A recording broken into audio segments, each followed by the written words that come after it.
It's always weird when you talk to a camera. It's like I can talk to you right now and I'm just chilling. And you look at the camera and you're like thinking about your face and everything else. My name's Raaja Nemani. I'm the co-founder and CEO of Bucketfeet. We collaborate with artists from around the world to create products that stand out and tell a story. But above that, our sort of vision and mission is to connect people through art. And we do that through shoes, we do that through print, and we really want to bring the world together and make the world a smaller place.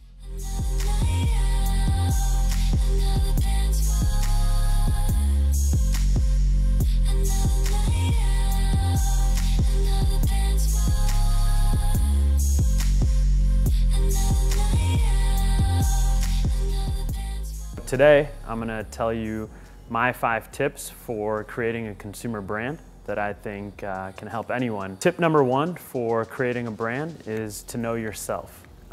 That's really important because a lot of times people think about what other people are doing, what else is out there, what other brands are doing, what their messaging is. But if you don't know yourself, then it's going to be very, very hard to create something that feels like a cohesive story, that feels like a cohesive brand, and to do something that just feels true to yourself. And so I think for anyone, if you're starting a brand like Vans, it helps to be a skater.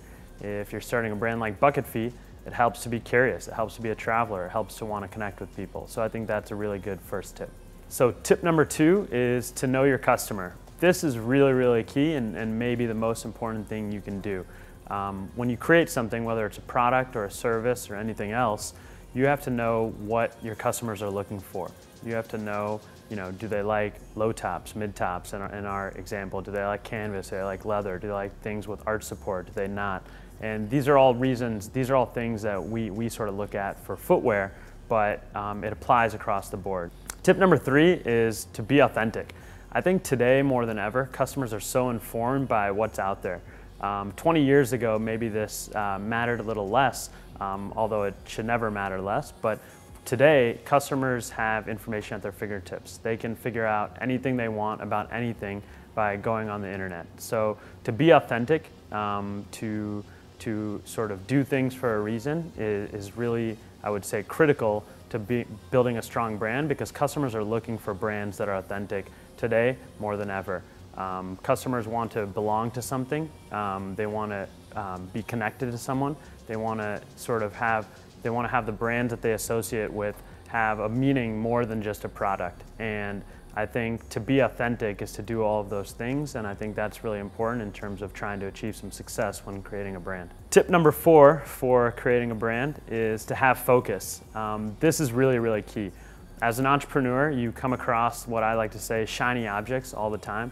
Different opportunities present themselves, and it's very easy to say, oh, this could do that, or this could drive sales, or this could do anything else. But what it does, it causes you to lose focus. And when you're capital constrained, when there aren't a lot of people on your team, and you're really trying to just achieve a few goals and make progress, having focus is essential. Without focus, one thing we like to say is if you have more than 3 priorities, you have no priorities. So having focus is really, really key to making sure that you're driving your business forward, you're ignoring distractions, and you're doing those things that really, really matter. Tip number 5, the last tip for creating a great brand, is to be honest and make something or do something that you would use yourself, that you would wear yourself, a service that you would use, something that if it wasn't you, you would want to tell all your friends about. There's a lot of products out there, there's a lot of services out there, there's a lot of companies doing a lot of the same thing, quite frankly, and if you can figure out how to make something that you would use, that you would utilize, that would add value to your life, then you've taken a really important step forward in terms of figuring out if this is something that matters, if this is something that should be there, and if this is something that other people would also be attracted to. So, thinking about yourself, looking inward, it relates to a lot of the other tips. To think about, would I do this, would I use this, is really critical to creating a really great brand. Oh my God.